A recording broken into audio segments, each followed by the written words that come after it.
heartbroken, it means they're really sad about something. So their heart is broken. The heart is usually symbolizes emotion or love in English. So if your heart is broken, you're very sad about something. So people can be heartbroken when somebody breaks up with them, says they don't want to date them or be with them anymore. Or if somebody dies, they can be heartbroken. For example, if someone has died, you might say she is grieving the loss of her son, or she is heartbroken over the loss of her son. So we can turn grief, which is a deep sadness, into a verb, to grieve. To grieve. This means to be very sad about something. When we use the term heartbroken, we usually say heartbroken over something. So I am heartbroken over the loss of my pet. I am heartbroken over. Another topic that kind of relates to this is how to give your condolences. Your condolences. So if somebody says they are heartbroken over the death of somebody, you can simply say, "You have my condolences," or "I'd like to offer my condolences for your loss." Condolences is just a nice way of sympathizing with somebody for their loss. The fourth and final level of sadness, a very extreme level of sadness, is depressed or having depression.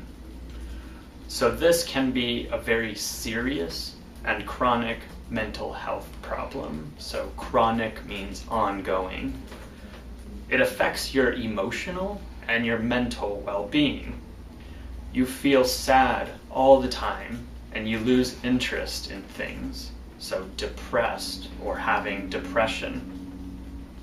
Things that can cause depression are major illnesses like cancer, financial problems, or even low self-esteem. Self-esteem is how you feel about yourself. If you don't feel very good about yourself, you might be or feel depressed.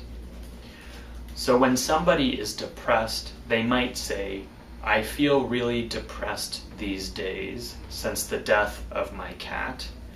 I feel really depressed." If you're not a close friend and you want to offer condolences, you could say, "I'm sorry to hear that. Please accept my condolences," or "You have my condolences." Again, condolences is an expression of sympathy when someone has died.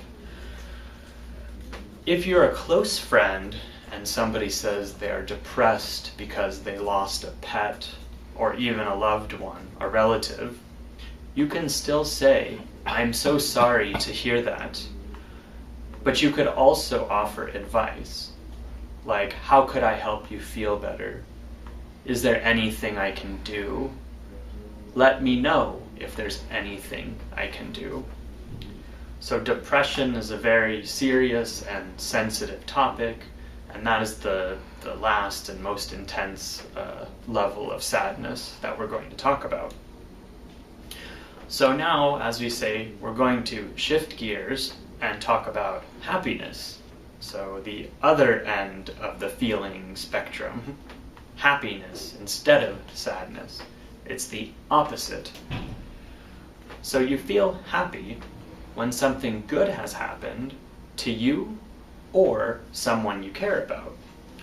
For example, I'm happy that I get the day off tomorrow. I'm happy that I get the day off tomorrow. Getting the day off is a way of saying you don't have to work or go to school or have any other responsibilities. It's a day to yourself. So you might feel happy when you or someone you care about did well in something. when you get a gift or good news, or when you're just in a good mood. For example, when you're in love or someone makes you laugh. There's a few different words for happiness. It's not quite the same as sadness or worry, where they're different levels. They're just different words we use to express happiness. So if you hear any of these, they mean happiness. They're just words that mean happy. So the first one is glad. Glad. Glad is a little less strong than happy, but it basically means happiness. So you could say, I'm so glad that you've come to visit today. I am so glad that you've come to visit today. And so you have to be careful with the words you use and the phrases. If you remember, we say, I'm worried about something, but we don't say, I'm glad about something. We just say, I'm glad that. Same with afraid. I'm afraid that. So you kind of have to memorize these because you don't want to use about with glad. Pleased. Pleased. This is the second word I want to go over that basically means the same as happiness. It can be used when you're happy with the outcome of something, and it's a milder, slightly milder emotion than happiness. It's kind of the opposite of disappointed. Remember disappointed? When you're not happy about the outcome. Pleased means you are happy about the outcome.